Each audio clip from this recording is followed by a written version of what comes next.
Oh, you know what? I need a pen.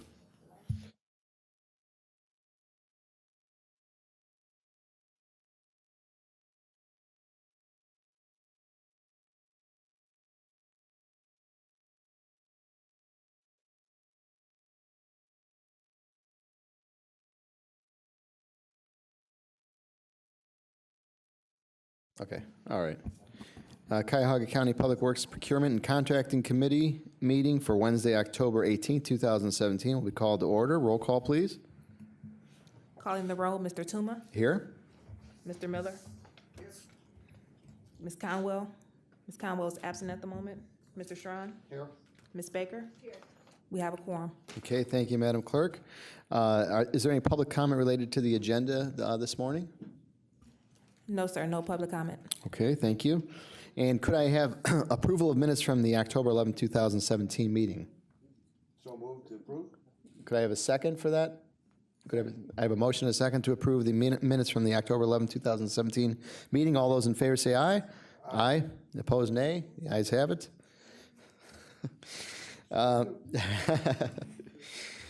Okay, and Madam Clerk, if you could read the first resolution before committee this morning. Resolution number 2017-0180, authorizing an amendment to an agreement with Cleveland Thermal LLC for central heating and cooling services. Okay, and we have someone from Public Works here this morning. Could you just state your name for the record? Yes, good morning. My name is Matt Reimer for the Department of Public Works, the Facility Design and Maintenance Administrator. Okay, Mr. Reimer, if you could just give us a synopsis of this resolution, please. Yes, Mr. Chairman, committee members, this requested action seeks to amend the county's existing service agreement with Cleveland Thermal to deliver building heating, steam, and cooling system chilled water to the Virgil E. Brown Building, a county building located at 1641 Payne Avenue. As background, the current agreement with Cleveland Thermal has been in place since April of 2014, and that has provided steam and chilled water distribution services from their Cleveland-based distribution plants to other county buildings to include the Justice Center Complex, the courthouse, this county administrative headquarters, and the Soldiers and Sailors Monument, among others, on different agreements, specifically Hilton Hotel, Convention Center, etc. This project seeks to solve one capital need, that the Virgil E. Brown Building is a 300,000 square foot glass facade building that was constructed in 1990 and currently operates on its original conventional building heating and cooling plant. That needs to be recapitalized. That building need and recapitalization need is approved in the capital improvement plan and funded, and that would be going towards this contract amendment. This amendment seeks to deliver those steam and chilled water services to the building, and that will be the means by which we solve the recapitalization of the building plant needs. The basic terms of this agreement for Virgil Brown are to add that building to the existing inventory of buildings serviced by Cleveland Thermal at a term of just the remaining term that is on the agreement, which goes through December of 2033, with an upfront capital cost of $125,000, which is a sharp reduction in the estimated $1.4 million it would cost to replace in kind the existing heating and chiller plant at the building. The remaining contract estimates that are shown in the resolution, specifically the annual energy expenditures of $327,054 and $6,712,355 are based on utility usage estimates that would be metered consumption of steam and chilled water services at the existing contract rates with Cleveland Thermal. This approach has significant benefits over replacing the existing systems in kind. For starters, solving the heating and cooling system needs by this building through this way gives the building additional HVAC capability. Right now, there is significant time during the transitional seasons where we struggle to keep up with temperatures for unseasonably warm periods where we've already disestablished the cooling system for the season. We would not experience those situations any longer in the Virgil E. Brown Building, which with that glass facade can be a significant workplace improvement. District Steam Utility is located immediately adjacent to Virgil Brown Building, so this utility immediately available and easy to connect for the utility. It has a low capital investment, as I mentioned, of $125,000 compared to the estimated $1.4 million in capital project costs it would take to replace the chillers and boilers. And as such, we can work with OBM and our appropriators to return approximately $900,000 of the funded project back to the general fund or for other uses as the administration seeks. This is an easily executed agreement through a contract amendment with the utility, which would save on county project management and oversight and consultant design costs. The infrastructure construction, this eliminates the risk of the county operating a complex mechanical plant anymore in the Virgil Brown building. We would not have to have the maintenance burden of a large chiller and boiler plant, no ownership of future maintenance risk to a localized plant, and no capital construction costs replacing in another 20 years when that plant, if proposed new, would go bad again. This also builds on a relationship with a critical utility provider to the county that already supplies the bulk of its county facilities with steam and cooling system, chilled water services. And this is significantly aligned with the county's sustainability plan that's before council as of last week. Specifically, well publicized, the Cleveland Thermal Company shifted and established a new heating plant, natural gas-based versus their previous coal-based plant, which represents an 84% reduction in CO2 emissions for the capabilities that they provide their customers here in the county. It also capitalizes on a plant, the Cleveland Thermal Plant, that generates 1 megawatt of power from waste heat to reduce source plant reliance that we would have to be on what is typically a coal-based power grid. This is a direct goal out of the sustainability plan and speaks to Director Foley's goal of establishing a local microgrid for which Cleveland Thermal would be a critical partner. In summary, by taking this approach, we're able to deliver capitalized heating and cooling services with increased capability to a recapitalized plan at lower implementation costs that simplifies maintenance and contributes to the county's sustainability goals. Thank you for your consideration. Look forward to answering your questions. All right, thank you.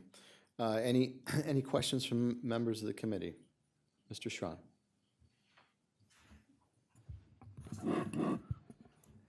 It seems to me that it was a few years ago we had conversations about similar topics, and the question came up about were there competitive bids to Cleveland Thermal? Yes, the original, although I was not here, Councilman, with the original agreement, that was set out on an RFP, and competitive bids were sought under requisition 24787 in October of 2012. Yeah, I'm talking about for this project itself. For this Not project. 5-year-old I'm data. sorry. I'm talking about, was there a competitive bid to this project that we're talking about? That is correct. So if I could back up to give you just a short timeline of the recent history of this particular need and project. In March 2016, the county did evaluate how it would move forward with this capital need, whether it be through an amendment to Cleveland Thermal to bring this distribution services in, or to establish a replacement project for the plant in kind. So yes, at that particular time, there was some uncertainty and some upfront costs that were a little bit higher than they were now that the county considered, so it made the decision to move forward to bid out this project. And we did so over the course of 2016 unsuccessfully, and I took a new look at this project, especially when the Cleveland Thermal new natural gas-fired plant came online. We reworked the numbers with our representatives from Cleveland Thermal, and we had a more advantageous agreement in place that we could execute, which had the benefits that I mentioned. But yes, to answer your question, in short, we did bid this unsuccessfully during the year 2016. Yeah, go ahead. I'm sorry, Mr. Schron. Just to clarify, so you bid it unsuccessfully in 2016, and you made a judgment decision that this was a better route if you could get an amended agreement with Cleveland Thermal. I did. Okay, Mr. Schron, continue. But if I'm understanding, your competitive bid was either us buy equipment or use an existing source as opposed to a third-party source of, and I was under the impression that there was some third-party sources that had risen up 5 years ago that wanted to put in micro units on our buildings and do the same kind of program as far as that we would be buying the energy source from them, and they would own the equipment, they'd maintain the equipment, and they would be doing the same thing. It was, I don't know, if you go back and look at that, I was under the impression that was the competition that was in play at that point in time. It was not necessarily our buying the equipment, it was Cleveland Thermal versus an alternative source for the energy. Through the chair to the councilman, my apologies, sir, I'm not familiar with that, that background. So there was no competitive bid to Cleveland Thermal producing the power. It was just us buy our own equipment compared to us using their source of energy. As I understand, the existing agreement with Cleveland Thermal was competitively bid. I don't know the characterization of the competitive bidders that also sought to provide those services, but that did result in this award recommendation, and we're looking to use that agreement to solve this building's specific problems. You keep going back to competitive bid. That's a 5-year-old transaction that you're saying that once we had a competitive bid 5 years ago, we're done looking at competitive bidding?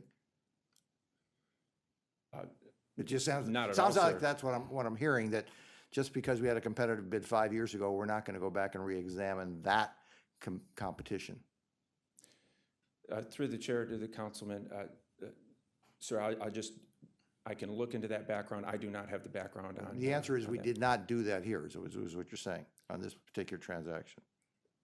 Not in relation to the services that Cleveland Thermal provides for steam or chilled water distribution. However, we did competitively bid unsuccessfully the replacement in kind of the existing building I systems. understand that. Our buy decision, it's the old buy-make decision out there. We were going to make our own solution versus buying a solution from a third party. I'm just going back to, because I remember it was fairly controversial 5 years ago when we were looking at the Cleveland Thermal issue as being a sole source provider, and another source came into the picture. So I'm concerned with whether or not that, once you've decided we're not going to buy our own equipment, then what competition was there for our service provider, and you're saying there wasn't? For this action, no, sir. The alternative analysis was looking at replacing in kind or using an existing service provider. So that's Please don't keep going back to the putting our own equipment. I'm just trying to find out whether or not, I mean, here in town, we can be buying electric power from CPP or CEI, and that's what I'm trying to get to, that same kind of analysis out here. What guarantees do we have on rate? Because this is a 16-year commitment we're making on this. What are our rate constraints that we have for that 16-year period of time? What kind of inflationary escalation clauses do we have in place? those are consistent with the existing agreement. This building, adding this building would not be at a different rate, and I could find Not the those current rates rate, out. the escalation rate, the right to increase during that 16-year period of time. And are all of our rates are locked in for 16 years till 2033? There is a inflationary escalator in those rates, but yes, sir, those rates are the basis of which are locked in. So all the rest of our buildings are locked into 2033? Or is there? To my understanding, yes, with an inflationary escalator, yes, sir. Okay, so the entire county is committed to Cleveland Thermal for 16 years, at least this point in time? Not to the For every entire building that we have county, on board with them? the buildings that we have on board with them, yes, sir. Okay. And so we're anticipating, at least in the next 16 years, little likelihood that we're going to be changing technology. We're still going to be using natural gas as a power source for that. I'm not against natural gas, but it just seems to me that we've now committed to a 16-year agreement. Yes, so if I could just back up to the technology shortly. So with whatever system you provide into the building, whether it be local or distributed from a third party, you're providing the building with either chilled water or heating water throughout the building, and the air moves over that and provides comfort to the building occupants. So how we get that heating water and how we get that chilled water, whether it be locally generated or provided external to the building, are the alternatives technically that we have to offer. Okay, thank you. Okay. Any further questions? Okay, Ms. Baker and then Mr. Miller. Thank you. And I'm not familiar with what we have here, so I'll just ask just a couple questions. I see this is a 16-year plan. How old are our existing chillers and boilers? Through the chair to the councilwoman, they are original to the building, which are 1990.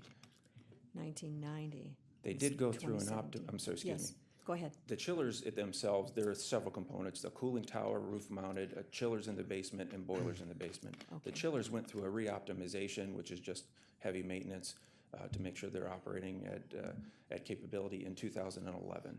2011. May I continue? Yes. So the life of the chillers and boilers, given that 1990 and then updated in, what was it, 2011, did you say? Yes, that's correct. So another 16 years added to that. Is there a life expectancy of these chillers and boilers that perhaps we should be thinking about replacement in the coming years, or will this go another 16 and then some? So this action would replace the need for chillers and boilers in the building for building heat and cooling. It would remove that equipment need from the building altogether. We would no longer have that maintenance burden. We would no longer have that failure risk of those equipment pieces in the building. Instead, those are the pieces of equipment that generate that heating water and cooling water that go throughout the building. In lieu of that, we would have chilled water and heating water, steam that then goes through a heat exchanger and treats our water for heat. That would come from an external source. So we would no longer have that burden. To answer your other question, Councilwoman, the life cycle cost analysis on this is for a 20-year life of that equipment, chillers and boilers. So we are well beyond what would be the original expected service life of the original building equipment. Sure. Thank you, that was good to hear. Is there perhaps 2011, this is 2017, so we have 7 years now, 6, 7 years into something that perhaps at that time we hope to get more time out of, or is the life expectancy from what we've done in 2011 expired? It is, I'm sorry, through the chair to the councilwoman, we believe it to be expired. We thought with our unsuccesses in the bidding of the construction project last year that we were going to be at risk for this cooling season. We made it through the cooling season. We're poised to hopefully make it through next cooling season, but we believe we need to take action now ahead of this coming 2018 cooling season. Thank you, that's helpful to know. Thank you, Ms. Baker. Mr. Miller?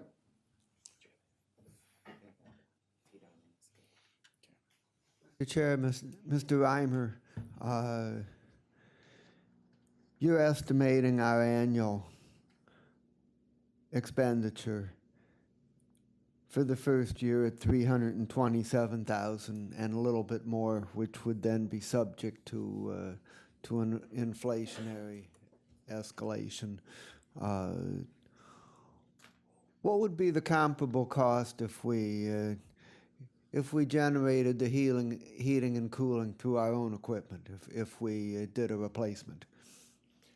Understood. Through the chair to the councilman, yes, specifically, and this is from our life cycle cost analysis. When combining both the heating and cooling costs using the district rates, we estimate $319,095 would be the heating and cooling cost to provide this service as proposed. We estimate that the heating and cooling costs for replacing the existing plant on an annual basis, and that's based on natural gas consumption and power consumption in that alternative, would be approximately $83,000, just short of $83,000, $82,295.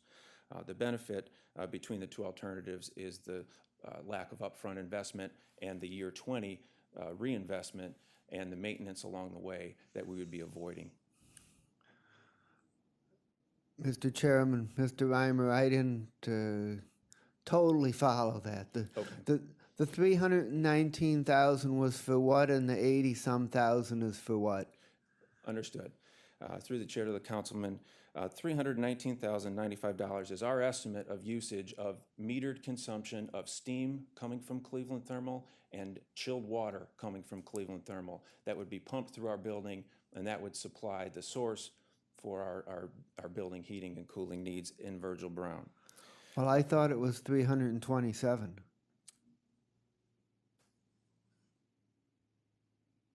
I'm sorry, I do have a number discrepancy there. I was, needed to make an adjustment. It is the 327,000. I made an adjustment for the resolution, but didn't go back to my source document. My apologies. So it is the $327,054 is the expected metered usage. And that covers things like not only the metered usage of steam and chilled water, it also reserves our capacity at the plant, so there's a reserve capacity charge. And so those are the components, that's for the chilled water specifically, and so those are the components that make up the charges in that scenario. Now, to further your question, or to further try and answer your question, I apologize for getting long-winded. The $82,295, if we replace the existing plant, is the estimated electric charge and natural gas consumption that new equipment on an annual basis would create. So you're saying that if we do the replacement, that we can provide the same energy on an annual basis for 82,000 as opposed to 327,000? On an annual basis, yes, that is our life cycle cost estimate. However, that would come at a cost of $1.4 million up front based on our evaluation of the market through our bidding last year. In addition, we would have to have a maintenance burden added to that for maintaining the equipment along the way, personnel to support that, and then replacement of that equipment again in 20 years, which makes the equivalent life cycle cost of these alternatives essentially the same at about $5.6 million life cycle cost for either alternative. But we would make up the energy cost in less than 5 years. Well, maybe not, 7 or 8. A little about between 6 and 7.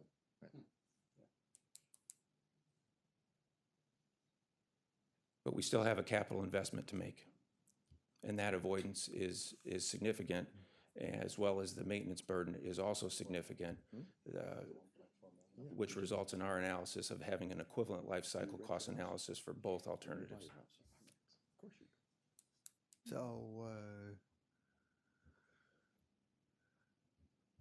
So in the long run, we're not saving money by doing this. It's maybe 50-50.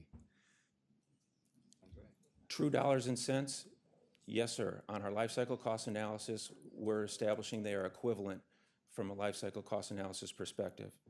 But we gain significant benefits from the proposed alternative in that we increase capability to the status quo right now at the building. We can provide those shoulder seasons, spring and fall, with the cooling capability that building demands. We also have significant sustainability benefits from tying to this plant versus the traditional electrical grid. And from my selfish perspective, it eliminates the burden on my stationary engineers that can now focus on other building subsystems instead of a complex chiller, boiler, and cooling tower plant. And if we go ahead with this proposal,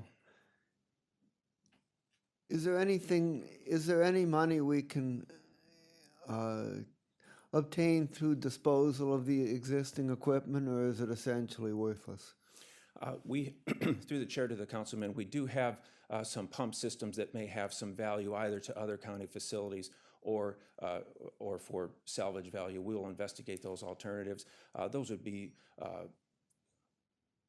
at risk of being grossly I would say in the less than $100,000 salvage value type of arena that we're talking about. But the bulk of the money saved in the upfront arena would be almost $900,000 of the existing project funding that could go to other purposes as the county administration and this council seems fit. Okay, thank you. Thank you, Mr. Miller. Ms. Conwell, do you have any questions? Ms. Conwell's joined us. Through the chair, what has been the previous maintenance cost for us to take care of the steam and chilled? And I guess you're going to give me the total.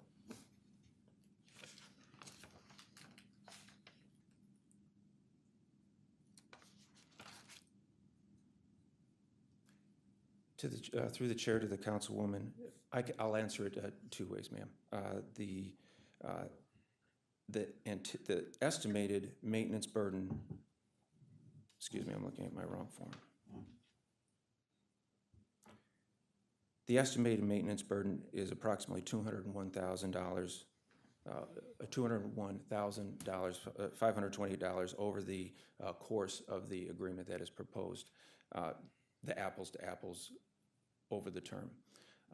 I cannot answer monetarily the amount of maintenance spent to date. I can answer it subjectively in that I have a stationary engineer on first shift and a stationary engineer on second shift dedicated to the Virgil E. Brown building that predominantly are supporting that plant. And elimination of that plant would allow them to focus on other building systems and provide flexibility for their needs elsewhere in county buildings as needed by the foreman.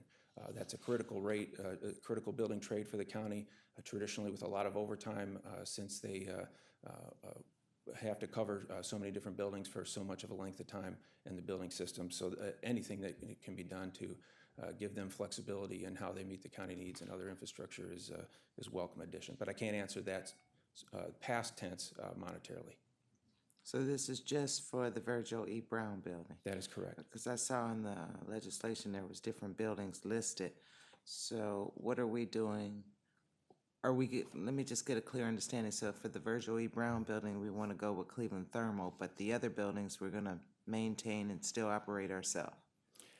The other buildings that are in the legislation are just the existing buildings that are already serviced by the Cleveland Thermal Agreement. Okay, but that doesn't cover all the county buildings? That is correct, it does not. Okay, thank you. Mr. Schwan and then Mr. Miller. What percentage of our buildings are we using contract power versus taking care of our own equipment right now? Through the chair to Councilman, by using power, do you mean by using these services, which is like a steam Cleveland, and- well, third-party Cleveland Thermal Power versus using our own equipment that we would be maintaining and servicing and running to produce our own HVAC out there? By straight percentages, I can go on the buildings that I know. I mean, for Give me some. Can you just give me a Kentucky windage? 50% is purchased. 75% is purchased. I'm not I'd going to hold you say to. by numbers of buildings, this only represents probably 30 to 40% of the county infrastructure that is serviced by utility providing heating and cooling services. Now, by square footage, that percentage is a little bit higher because Justice Center is a significantly sized complex with a lot of square footage, as is the courthouse, and so it is over half of the county infrastructure from a square footage perspective.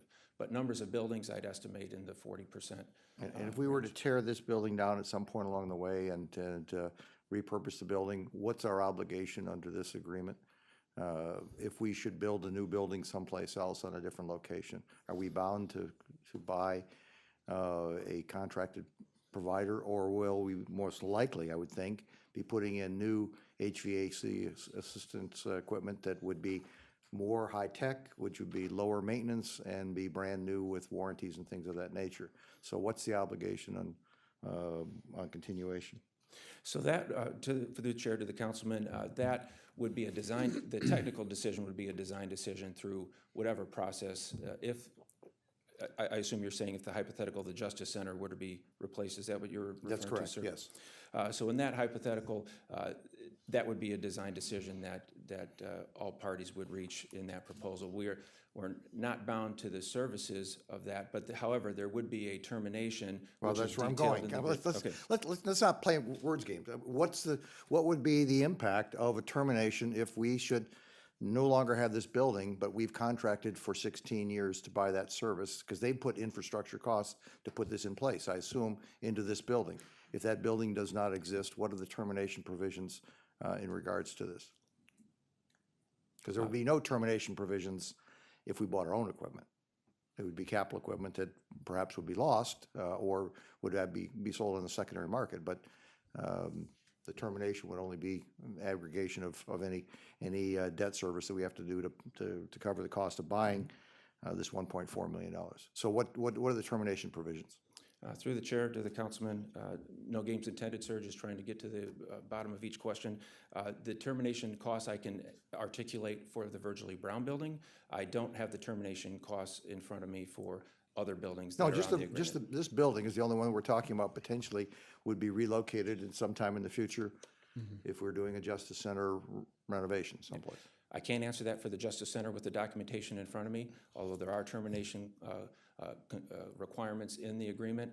For the proposed action for Virgil Brown, I can answer. Okay, tell us for about that one then.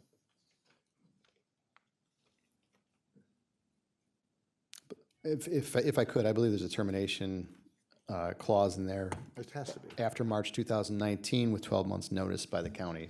That's Oh, my if that's understanding. all there is, then that's not a big deal. Yeah, So Yeah. to the chair, to the councilman, for the Virgil Brown building, and this agreement amendment specifically, the sample amortization schedule for termination, again, that would be based on the rates at the time, but at the time of this agreement, it de-escalates down from year 1 through year 17. As an example, if we were to exercise this agreement and terminate it in year 1, it would be at a termination cost of $2,183,836. If we were to terminate it in the year that it was to be expired, that termination cost would be $125,637. And for each year in between, there's an amortization table as to the termination impact should we terminate the Virgil Brown services before year 16. And if, and I'll just use your percentages for Kentucky Windage. Let's say we're at 50% purchase versus 50% produced out there. Is it the desire of Public Works to continue to, as equipment, because the same argument is going to hold true every single time when equipment gets to the end of its useful life, we either buy or make our power. And it just, for the last 6-7 years, we seem to be trending towards the buy side as opposed to continuing to produce our own. Not saying it's good or bad, but just that looks like where the trend is going. Is that the trend from Public Works? Is that the desire that we will eventually get potentially to as high as 100% of purchased versus produced? Through the chair to the councilman, no, sir. I cannot speak to the trend. My evaluation of this alternative is only based on the technical merits of this particular project against the various alternatives that we had for this building. So no, sir, this is not a trend that I can speak to. I wouldn't say that it wouldn't be an alternative moving forward, but It should always be considered as an alternative. I'm not dissuading that. It just looks like that that percentage keeps growing. And to Mr. Miller's point, it looks like it's about a 6.5 year payback. I don't rent, I buy my own home and pay a mortgage on it. So it just seems to me that is the philosophy that's the difference between renting the service versus buying and owning and controlling. Because it's going to be new equipment. The maintenance and service, I would assume, on new equipment for the first 3 years or 4 years is probably going to be minimal. that is correct. Thank you. Sharply escalating beyond year 10, let's say. Yeah, Yes. when you get to year 10, but in the meantime, we'll have paid for the equipment.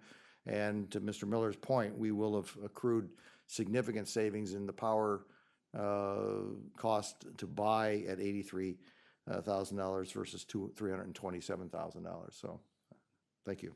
okay. Thank you, Mr. Miller, and then Ms. Conwell. My question is whether the new contract is supposed to be effective 10/24/2017. Are you prepared to switch energy providers to Cleveland Thermal on 10/24/17? And if so, are you requesting passage under second reading suspension? Through the chair to the councilman, I'll answer the second question first, sir. Yes, we would be requesting, if this were to be endorsed by this committee, we would be requesting consideration for second reading approval under suspension. That is solely for the ability to implement the amendment so that the capital costs or the capital construction effort of bringing the utility to the building could commence over the winter so that we could be ready for the 2018 cooling season. To answer your first question, no, those energy services would still be provided locally by our on-site equipment, our existing heating and cooling plant, until such time that the buildings could be connected to the steam and chilled water distribution loops. And to follow up, what is your estimate as to when the transition would take place? Through the chair to the councilman, we would anticipate that if on this timeline, if we were be fortunate to receive your endorsement for next week's council agenda, that we would be in the spring of 2018, we could have both services connected. Thank you, Mr. Miller. Ms. Conwell? Through the chair, why was it negotiated, and I apologize if this was answered before I came in, why was it negotiated for a 16-year rather than a 10-year? Through the chair to the councilwoman, we partnered with Department of Law, and we specifically wanted to keep this building on the same timeline as the existing services agreement. We did not want to have this building being extended out beyond the term of the existing agreement. So the original one ends in 2033? Yes, Councilwoman. Okay, and this might be similar to what Councilman Miller asked. Does the change of the terms for the Virgil E. Brown building, they're also for the other buildings in the county as well? Through the chair to the councilwoman, You probably answered it in the first question, that that this contract will line up with all the other, okay. I'm sorry, yes, I understand your question now. Yes, this would have the same terms. The only thing it changes is adding the building, and it adds an additional estimate of the capacity that this building would require. So that reserves our capacity for these services at Cleveland Thermal. Thank you. Ms. Baker? Is there any interest by the committee to take a look and ask for an analysis of the 6 to 7 year return on investment versus the energy of what's proposed here in how we purchase from Cleveland Thermal? You know, I have no problem doing that. My only question would be is to Mr. Reimer, with the impending dates coming up, would you guys be able to provide us with something? To the chair, through to the councilwoman, yes, we do have the life cycle cost analysis that was done for this this program. We can certainly provide, and it gives a year-by-year Yeah, I'd like to see that summarization of all the costs. That, Yeah, I'd like to have would that be involved. available. You know, oftentimes you guys come before us and we see it's the clear merits in what's presented. And in this, it looks like there could be debate as to what the better route might be in this particular situation, given you guys not wanting to apparently use the 1.4 million for capital improvements up front. And to Mr. Schron's point, you know, it's just kind of a policy question that you know, you guys seem to be leaning in one direction with, and we just want to make sure in the long term that you know it's the right thing to do. So the more information you could provide in that regard, the better it would be for this council to better evaluate moving forward on this piece of legislation. Mr. Schron?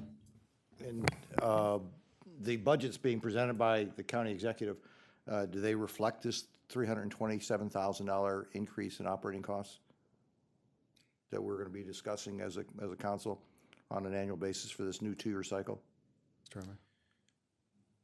Through the chair, I can confirm that with fiscal outside of this, but we have confirmed this with Health and Human Services Department, who ultimately is the end customer to paying these.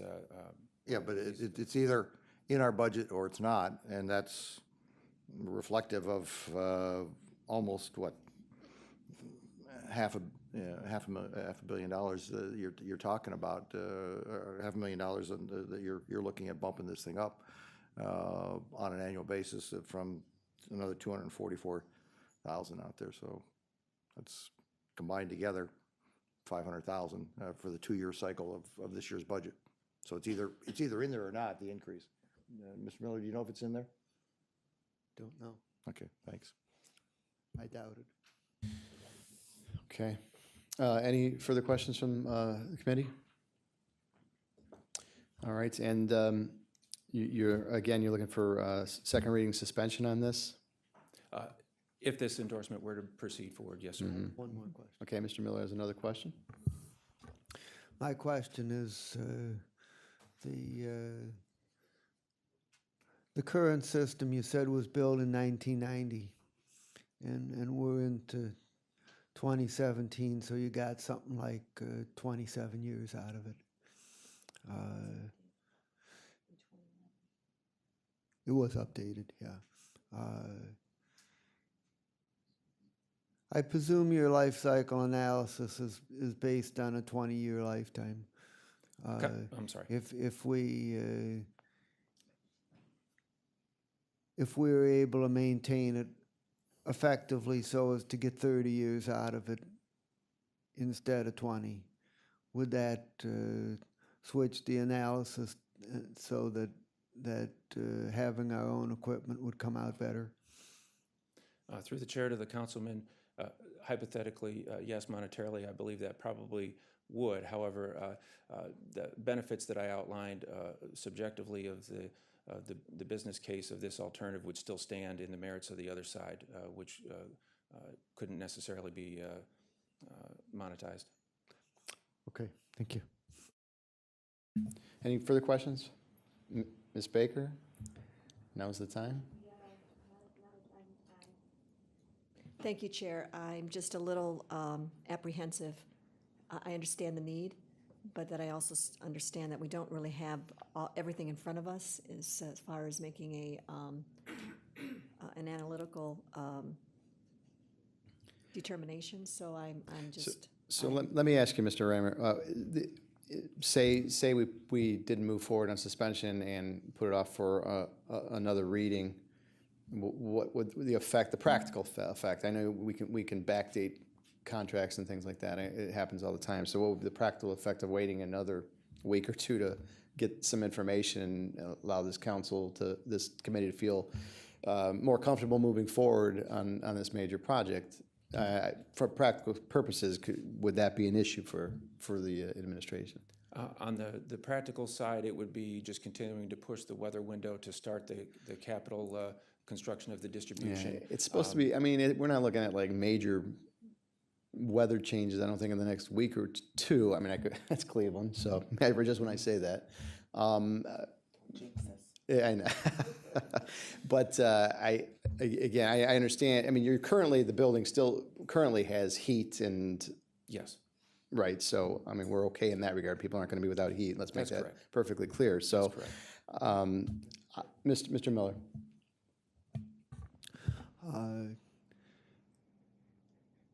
If we're going to push it out, it's not going to make next week's council meeting, and it would make the following council meeting. And if that's the case, I would prefer to just hold it in committee and get the life cycle analysis, get other questions answered, and then at the next committee, we could recommend it. If we're ready to go, then we could recommend it for second reading suspension, and we'd still make the first council meeting in November. That sounds like a reasonable plan moving forward, so I would make a motion to hold it in, we'll hold this, we'll hold this in committee, and we'll expect the information that we requested from the committee members. And then if it's to our satisfaction after reviewing that, then we can move forward with suspension of the rules to get it in for the next meeting. I think that's a fair resolution at this point. Okay? Thank you, Mr. Chair, All right. Ms. Conwell has something Can we else. add the total estimated, the total cost that we've paid for maintenance with that information too? Yes, Okay, Councilwoman. total cost? Thanks. Okay. Any other questions you'd like, information you'd like provided, Mr. Yeah, as Schrock? long as we're looking at maintenance, though, as you indicated, probably the first 8 to 10 years is going to be minimal maintenance on brand-new equipment. So let's make sure we don't take last year's maintenance and apply it across these next 10 years, because it's going to be minimal maintenance for these next 10 years. And just look at it when the maintenance actually kicks in. Okay. Well, when the actual maintenance kick in, but I also want to know what has been our costs, our maintenance costs up until this point in fixing. Okay. Understood. All right. All right. Yes, Mr. Miller.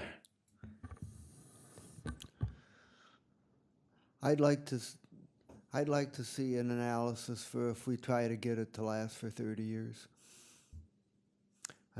I'm presuming the maintenance would be higher in the 20 to 30 year time frame, which might somewhat counteract the effect of the longer lifetime, but I want to get some sense of the numbers on that. Right, and just as an aside, I think what might be helpful in some regard is kind of like a two column thing where you have the actual use of the current facility as it stands, and then the proposed meter consumption, the values for each comparing over the life of the contract, and then we can see what the cost is in the long run. Up front, we obviously have the 1.4 million there, but again, what the analysis is we're looking at this over the long haul of the contract, and that's what we're interested in finding out what that would be, and also taking into consideration some of the things that you mentioned about not having to use your own people to maintain these premises and putting them in other buildings, because those are costs that are associated. So we'll keep that in mind as part of this whole process as well. Okay? I know we gave you a lot of stuff, but we want to do this the right way moving forward. So, Mr. okay, Chairman. Mr. Miller. Just a comment that I have a general outlook that our goals on how long things can last are too low. There's forces out there that want us to buy new stuff, use it for a short time, replace it, buy new stuff, use it for a short time, replace it, and we can do better than that. Yeah. So, Okay, appreciate your comments. yeah. Okay, with nothing else, then we'll look forward to that information. We'll keep this in committee, and we'll move on, Madam Clerk, to the next resolution. Resolution number 2017-0181, authorizing an amendment to contract number CE 1000877-01 with Poly Incorporated for lease of space for the West Side Regional Probation Office. Okay, if you could state your name for the record, please. Good morning, Mr. Chairman, members of the committee. John Myers with the Department of Public Works. Okay, Mr. Myers, if you could, just an explanation of this resolution for the committee. I'm here on behalf of Public Works as well as our juvenile court, seeking an amendment with Poly Incorporated for 5,500 square feet of space at 5361 Pearl Road in Parma. This is the court's West Side Regional Probation Satellite Office. Okay. And this is for a 5-year amendment. We have a 1-year termination out clause. The court has been at this site for many years. There's a modest 2.2% increase from what we've previously been paying. This is the first increase in 10 years. The space is, we're leasing it just under $10 per square foot, which is a very good rate for this space. And so we're seeking approval of this amendment to move forward so the court can continue their presence at this location. Okay, and what type of timeline are we talking as far as, I see this 9/1, it's an extension. Yes. So what are you looking for as far as moving this forward? Well, we'd ask for your consideration, and if agreeable, we'd ask for approval at your earliest possible opportunity. Okay, and so again, it's $10 per square foot, but 2.2% increase. That includes the increase, yes. That includes the increase, and this is for the satellite office that they've used there for a number of years. Okay, any questions from my colleagues? Mr. Miller and then Ms. Conwell? My question is the price the same for the 5 years, or is there an inflationary escalation in years 2 through 5? Mr. Chair to Councilman Miller, there is an increase in year 4 and 5, another 2% increase at that time, which, considering the costs, is less than, if you look at the 5-year term, it's less than likely inflation over that time. And as also stated, there's been no increase since 10 years ago. Okay, it certainly seems reasonable. Thank you. Okay, Ms. Conwell? Thank you, Mr. Miller. Through the chair to Mr. Myers, sorry. Through the chair to Mr. Myers, just this lease is being brought up with pretty much all the others. So they can all line up, I know some end around 2021. No, there's two other satellite offices, one at Shaker Square and one at Southgate. So those are on different timetables, and it, I think, is working out. We'll be back to you on those particular, but they are reevaluating constantly, really, their needs are the best way to reach and contribute to these kids reporting to their probation officers. So it's not necessarily timed with the other satellite offices. Okay, and that was just my thought, that for Public Works, that's what we were trying to do, and the majority of the leases trying to line them up, but I guess it depends on what area we're talking about. Yes, these are, I think, in our neighborhood family service centers, which are significantly larger leases. There's been some thought to correlate those, but these are smaller leases, and in some ways have a different analysis as far as having them spread out gives the court time to evaluate at different points ongoing needs that this office is currently meeting. So for the other contracts, do they all have a year-out clause? I believe so, yes. Thank you. Any further questions, Ms. Baker? Thank you. Is there a triple net or CAM charge on top of the $10 per square foot? No, the only additional charges are for essentially plugs and lights, electrical charge on top of that, some utilities, but no other charges. No other charges? And if I may, is there any upgrades that are needed? Any build-out that will be needed to stay an extra 5 years? Mr. Chair, the Councilwoman, the building was significantly upgraded about 5 years ago, and the landlord has continued to do some upgrades independent of this lease, so the court has not requested any changes, which is one of the advantages of staying here, is that there's no additional cost outlays for it, but it's meeting their needs and anticipated needs. So everything else is included, parking, exterior care and maintenance and cleaning is all included at this price. Okay, Thank you. very good. Any further questions? Okay, with that, if no one has any objection to moving this along on second reading suspension, could I have a motion? So moved. We have a motion and a second. All those in favor? Aye. Thank you. The ayes have it, thank you. Madam Clerk, oh, that's two there, okay. If we could, are there any other miscellaneous business from members of my committee here, our committee? Okay, seeing none.